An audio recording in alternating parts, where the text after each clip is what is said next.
Pernah nggak sih kalian lihat kode-kode yang kelihatannya acak banget? Tapi gimana kalau dibaliknya, sebenarnya ada sebuah logika rahasia? Hari ini kita akan coba bedah salah satu teka-teki angka yang paling menarik, teori siklus 369. Oke, kita langsung aja ya ke intinya. Coba lihat urutan ini. H1 sama dengan 5, H5 sama dengan 7, dan seterusnya. Kelihatannya ngacau banget kan? Kayak cuma serangkaian huruf dan angka yang nggak ada artinya. Tapi, gimana kalau ini semua bukan kebetulan? Gimana kalau ini sebenarnya sebuah sistem yang cuma nunggu buat kita pecahkan? Yuk, kita mulai perjalanan ini bareng-bareng, dimulai dari petunjuk yang paling dasar. Nah, buat mecahin teka-teki besarnya, kita harus cari kuncinya dulu. Jadi, kita mundur sedikit dan lihat pola yang lebih simpel, yang bakal ngasih tahu kita aturan main dari sistem ini.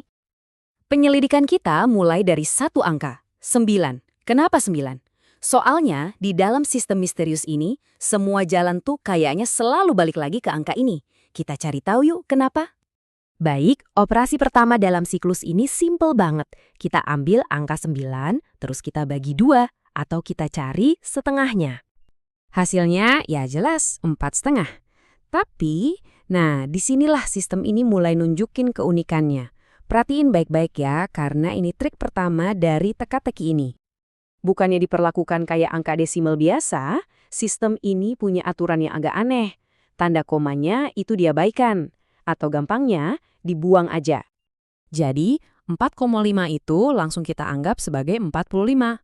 Ingat ya aturan ini, soalnya ini salah satu kunci utamanya.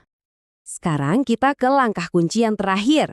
Kita ambil angka baru kita, 45, terus kita pisahin digit-digitnya buat dijumlahin. Gampang aja, kita ambil angka 4 dan 5, lalu kita tambahin keduanya. Dan hasilnya, coba tebak, 9. Keren kan? Setelah muter-muter lewat semua langkah itu, kita balik lagi persis ke angka awal kita. Benar-benar sebuah siklus yang sempurna. Jadi, ini dia, 3 kunci kita buat mecahin seluruh kode ini. Pertama, bagi 2 angkanya. Kedua, buang desimalnya. Dan ketiga, jumlahin digit-digitnya. Dengan 3 aturan ini, kita siap buat ngebongkar sisa teka-tekinya. Sekarang kita udah punya aturannya. Yuk kita tes seberapa kuat sih aturan ini. Mari kita lihat gimana cara kerjanya. Terutama sama si angka 9 yang kayaknya jadi pusat dari semua ini.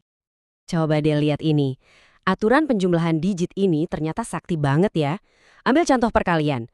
9 kali 3 itu kan 27. Kalau kita jumlahin digitnya, 2 tambah 7 hasilnya 9. Bahkan yang lebih rumit kayak 3 pangkat 6, hasilnya 729. Jumlahin digitnya, dan kita balik lagi ke 9. Kayak nggak bisa lolos gitu. Semua jalan pasti balik lagi ke angka 9. Ini jadi bikin kita mikir ya, apa aturan ini cuma berlaku buat angka 9 aja? Atau jangan-jangan ini adalah bagian dari sebuah sistem yang jauh lebih besar dan saling terhubung? Dan ternyata sistem ini konsisten. Coba kita tes di angka 6, aturannya kan kita bagi 2 terus sampai dapat desimal. Setengahnya 6 itu 3, belum desimal. Kita bagi 2 lagi, setengahnya 3 jadi 1,5. Nah, udah ada desimalnya, kita buang komanya jadi 15. Terakhir, jumlahin digitnya. 1 ditambah 5 sama dengan 6. Wih, polanya sama persis. Nah, yang benar-benar keren tuh ini. Siklus-siklus ini ternyata nggak jalan sendiri-sendiri. Ada hubungan matematis yang jelas di antara mereka. Angka 9, pusat dari siklus pertama kita, itu kan hasil dari 6 ditambah 3, yang merupakan pemain kunci di siklus kedua. Semuanya nyambung. Ini semua akhirnya membawa kita kembali ke titik awal. Setelah kita ngerti aturan mainnya, kita siap buat balik lagi ke kode samar di awal tadi, dan akhirnya pecahin teka-tekinya. Inilah dia momen ahanya. Ingat urutan acak dari awal tadi? Angka 1, 5, 7, 8, 4, dan 2. Apa yang terjadi kalau kita jumlahkan semuanya? Kita dapat 27. Dan sekarang, kita pakai jurus andalan kita. Penjumlahan digit. 2 ditambah 7 sama dengan 9. Ternyata, kode misterius itu terikat pada sistem yang sama sejak awal. Mari kita lanjutkan dan lihat gimana semua ini nyambung jadi satu. Semua potongan-potongan ini, siklus 9, siklus 6, dan urutan misterius tadi, semuanya bersatu membentuk sebuah teori tunggal yang utuh. Secara resmi, kita bisa sebut ini teori transformasi siklik 369. Ini tuh sebuah kerangka kerja di mana angka-angka lewat serangkaian operasi yang spesifik, dan selalu, tanpa terkecuali, balik lagi ke siklus yang pada dasarnya dikendalikan oleh sifat-sifat unik dari angka 3, 6, dan 9. Jadi poin utamanya begini, angka 3, 6, dan 9 itu bukan angka biasa dalam sistem ini. Mereka itu fondasinya, pilar yang menopang seluruh struktur. Ini nyambung dengan istilah Tela 369 yang ditemukan di sumbernya, yang menyoroti peran sentral dari ketiga angka ini. Dan ini meninggalkan kita dengan satu pertanyaan terakhir.